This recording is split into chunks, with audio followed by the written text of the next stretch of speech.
Have you ever seen black and white photography where the subject is sharp, but the background melts into streaks of motion? Well, hi there everyone and welcome back to another video. Today we'll be doing something totally different. Not landscape, not portraits, but something that I think will interest you. And that is the magic of panning in black and white.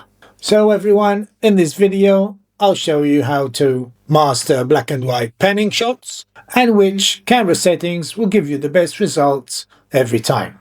But what the hell is panning? Well, panning is when you follow a moving subject with your camera while using slow shutter speeds. So when done right, the subject stays relatively sharp, while the background blurs in the direction of motion. This creates a sense of speed, drama, and even energy. Perfect for black and white photography, where textures and motion become the stars of the image. As you all know guys, black and white strips away any distractions.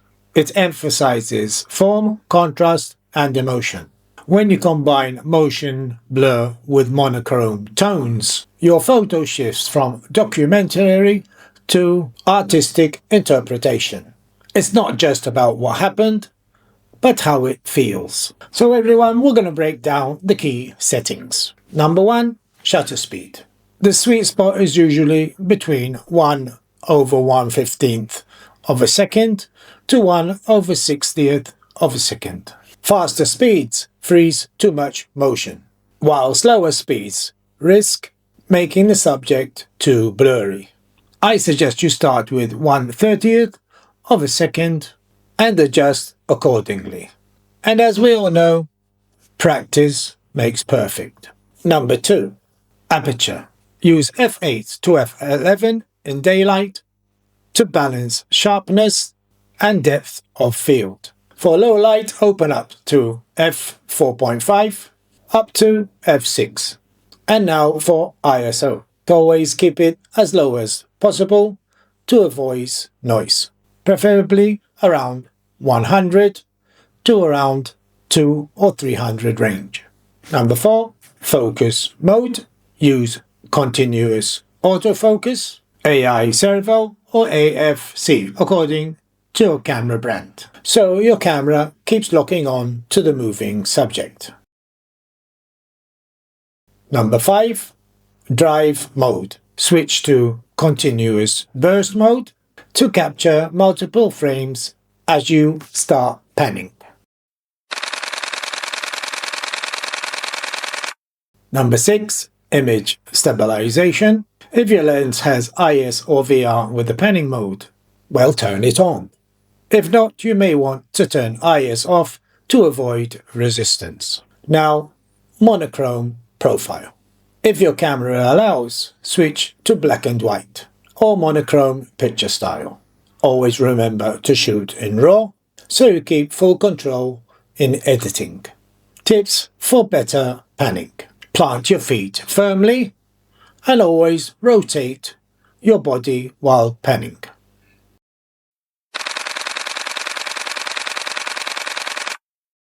Smooth motion is key. Match your speed to the subject. Cars equal faster pan. People on bikes equals slower pan. Start following the subject early, press the shutter mid-motion, and continue following even after the shot. Don't chase perfection in every frame. A 10 to 20% success rate is normal. And now guys, I invite you to come with me on location and I'm going to show you something quite interesting that we have here in Malta.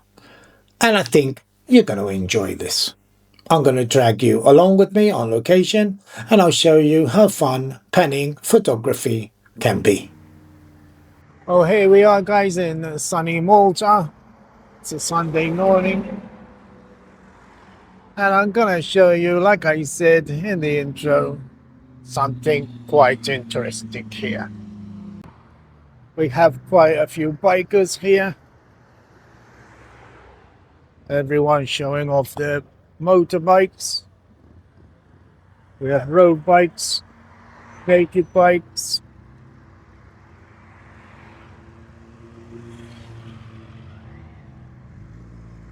Some vintage bikes as well.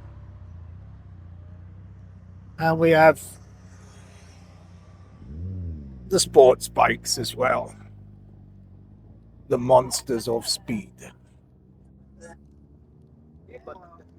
And we have some biker chicks as well here.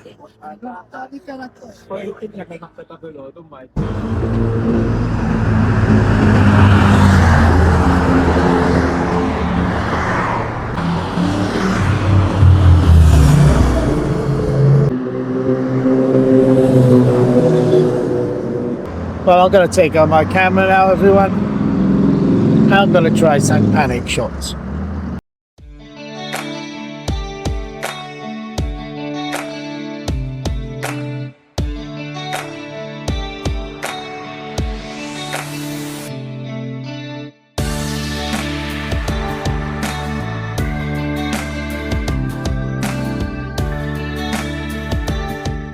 Well, that's it, guys. Just a few words and I'll close this video. Panning in black and white is about more than just freezing time. It's about interpreting movement as art. Practice these techniques, experiment with settings, and you'll start to see motion in a whole new way. If you found this helpful, hit that like button and subscribe if you want to learn more about black and white photography. And remember, always leave comments below and I'll be sure to answer each and every one. Well, that's it, guys, and I'll see you all in the next one.